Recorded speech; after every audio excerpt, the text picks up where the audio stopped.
नमस्कार दोस्तों, मेरे YouTube चैनल पर आपका स्वागत है। आज की कहानी है, जब आकृति को पता चला अपने भैया भाभी के धोखे का सच, तो क्या वो सबक सिखा पाई। बुआ जी आएंगी, फल मिठाई लाएंगी, नई किताबें लाएंगी, सबको खूब पढ़ाएंगी। छोटी गा रही थी, बुआ जी आते समय मेरे लिए नई ड्रेसेस ज़रूर ले आना। दूसरी की मांग होती। इस तरह की मांगें हर साल गर्मी की छुट्टियां आते ही भाइयों के बच्चों की होती, जिन्हें आकृति मायके जाते ही पूरा करती।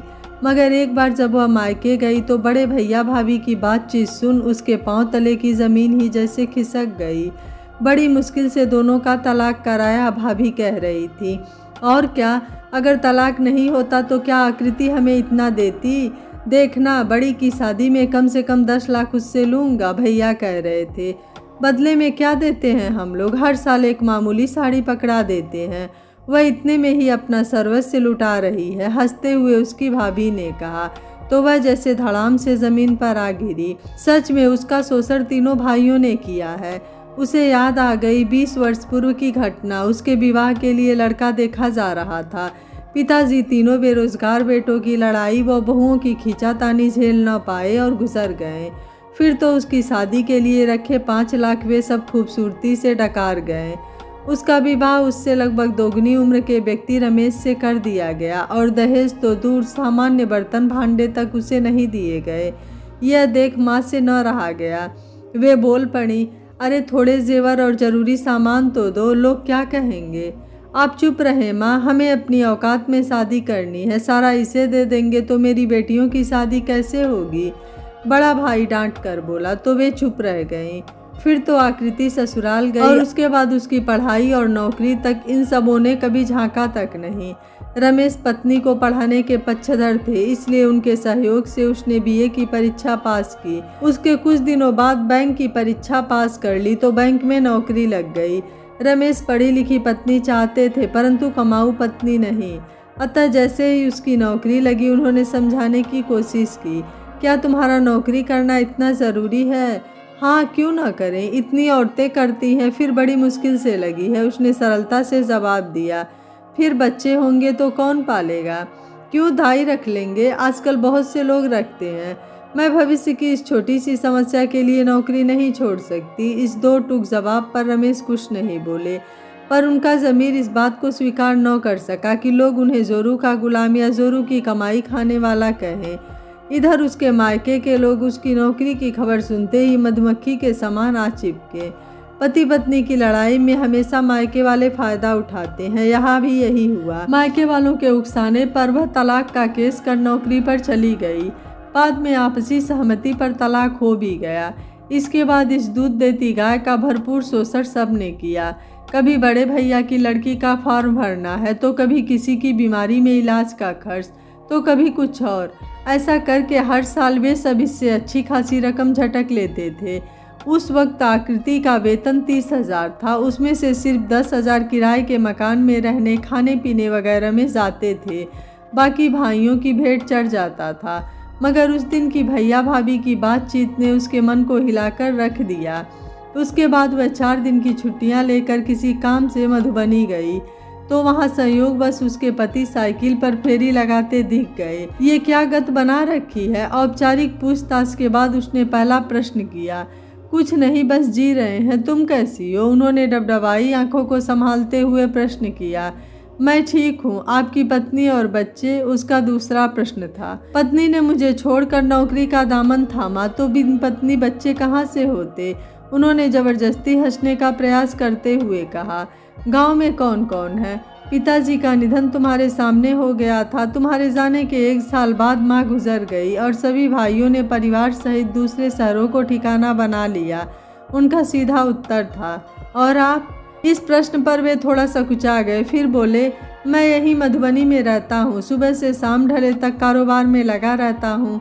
सिर्फ रात में कमरे में रहता हूँ। मुझे अपने घर ले चलिए, कहकर वह जबरदस्ती उनके साथ उनके घर में गई। वहाँ एक पुरानी चारपाई, एक गैस स्टोव व ज़रूरत भर का थोड़ा सा सामान था। उसे बैठाकर वे सब्जी व ज़रूरी सामान की व्यवस्था करने गए। तब तक उसने सारे सामान जमा दिए। उनके लौट कर आते ही सब्जी रोटी बनाकर उन्हें खिलाई और खुद खाई। उस रात वह उनके बगल में लेटी तो उनके सिर पर उंगलियां फेरते हुए उसने पूछा, आपने दूसरी शादी क्यों नहीं की? क्यों, क्या एक शादी काफ़ी नहीं है? जब पहली पत्नी ने ही साथ नहीं दिया तो दूसरी की बात मैंने सोची ही नहीं। इस जवाब से वह टूट गई। दोनों रात में एक हो गए। आंसुओं ने नफरत के बात को तोड़ दिया। अगले दिन चलते समय उसने कहा, आप मेरे साथ चलकर वहीं रहिए। ऐसा न जाने किस जोश में आकर वह बोल उठी थी, पर रमेश ने बात को संभाला। यह ठीक नहीं होगा, हम दोनों तलाकशुदा हैं। वैसी दशा में मेरा तुम्हारे साथ रहना। ठीक है, मैं दरभंगा में रहती हूँ, आप महीने में एक बार वहाँ आ सकते हैं। उसने पूछा, मिलने में कोई बुराई नहीं है। रमेश ने फिर बात को संभाला। फिर बस स्टैंड तक जाकर बस में बैठाया और हाथ में 200 रुपया रख दिए। प्यार की भूखी आकृति इस व्यवहार से गदगद हो गई। दूसरी ओर अपने सगे भैया भाभी की कही बात उसे तोड़ रही थी। सच कड़वा होता है, मगर यह इतना कड़वा था कि इसे झेल पाना मुश्किल हो रहा था। उसके यही सब सोचते सोचते जब उसके मोबाइल की घंटी बजी तो वह वर्तमान में लौटी। क्यों इस बार छुट्टी में नहीं आ रही हो? उसके बड़े भैया का स्वर था। नहीं, इस बार आना नहीं हो सकता, उसने विनम्रता से जवाब दिया। क्यों, क्या हो गया? कुछ नहीं भैया, बस ज़रूरी काम निपटाने हैं। इस जवाब पर फ़ोन कट गया। इसके बाद वह कई महीने मायके तो नहीं गई, पर हर बार मधुबनी हो आती थी। रमेश उसे प्यार से घर लाते, उसका पूरा ध्यान रखते और भरपूर सुख देते। वह इस प्यार से गदगद रहती। उसके जाते वक्त हर बार रमेश 100-200 या साड़ी हाथ में अवश्य रखते, फिर प्रेम से बस में चढ़ा आते। सबसे बड़ी बात यह है कि उन्होंने आज तक यह नहीं पूछा था कि अब वह किस पद पर है, वेतन कितना मिलता है। क्यों, आपको मेरे बारे में कुछ नहीं जानना? एक बार उसने पूछा था। जानता तो हूँ कि तुम बैंक में हो, उन्होंने सहज भाव से जवाब दिया। उनकी सबसे बड़ी बात यह थी कि वे अपने ऊपर एक पैसा भी खर्च नहीं करने देते थे, इसलिए स्वाभाविक रूप से वह उनकी ओर झुकती चली गई। एक दिन अचानक बहुत दिनों से मायके न जाने पर उसकी माँ, बड़े मझले और छोटे भैया भाभी सभी आए। मझले को मेडिकल में लड़के का एडमिशन कराने हेतु 1 लाख चाहिए थे। वहीं बड़े भैया बड़ी लड़की की शादी हेतु पूरे 5 लाख की मांग लेकर आए थे। इसी प्रकार छोटा भी दुकान हेतु पुनः 2 लाख की मांग लेकर आया था। उन सब की मांग सुनकर वह फट पड़ी। क्यों, आप लोग अपना इंतजाम खुद नहीं कर सकते, जो जब तब आ जाते हैं? मेरी भी शादी हुई थी, तब आप तीनों ने क्या किया था? इस पर सब शक पका गए, मगर छोटा बेहयाई से बोला, हमारे पास नहीं था इसलिए नहीं दिया। तुम्हारे पास है तभी न ले रहे हैं। कुछ नहीं, पहले पिछला हिसाब करो, मुझसे जो लिया है लौटाओ, मेरे पास सब लेन देन लिखा है। तभी उसके पति का फ़ोन आ गया। क्यों, क्या हुआ, कैसे हैं आप? बस 2 दिन से थोड़ा सा बुखार है, तुम्हारी याद आ रही थी इसलिए फ़ोन कर दिया। पति का थका स्वर सुनकर वह तुरंत बोली, रात की बस पकड़कर मैं आ रही हूँ, आप चिंता न करें।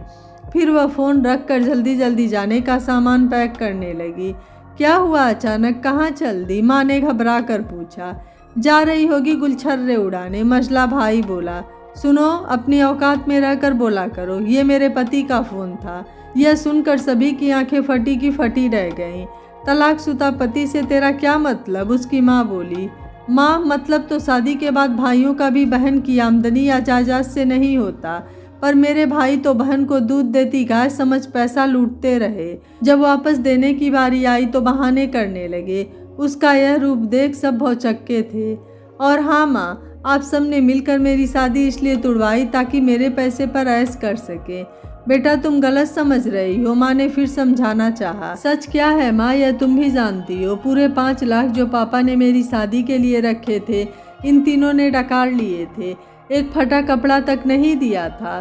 फिर 4 साल तक हाल नहीं पूछा, लेकिन जैसे ही नौकरी मिली चट से आकर सट गए और तुम माँ होकर हाँ में हाँ मिलाती रही। यह कड़वा सच उन सब के कानों में शीशे की तरह उतर रहा था। आप लोग जाइए, क्योंकि मुझे रात की बस से उनके पास जाना है। जब मेरा पूरा पैसा देने लायक हो जाइएगा तभी आइएगा। इतना कहकर वह तैयार होकर घर से निकली तो वे सब हाथ मलते ऐसे पछता रहे थे कि जैसे कोई खजाना हाथ से निकल गया हो, और वह तेजी से बस स्टैंड की ओर बढ़ती जा रही थी। आपको आकृति का फैसला कैसा लगा, आप मुझे अपनी राय कमेंट बॉक्स में ज़रूर दीजिएगा। वीडियो पसंद आया है तो वीडियो को लाइक, शेयर एंड चैनल को सब्सक्राइब कर लीजिएगा। Thank you for watching. मिलते हैं अगली कहानी में।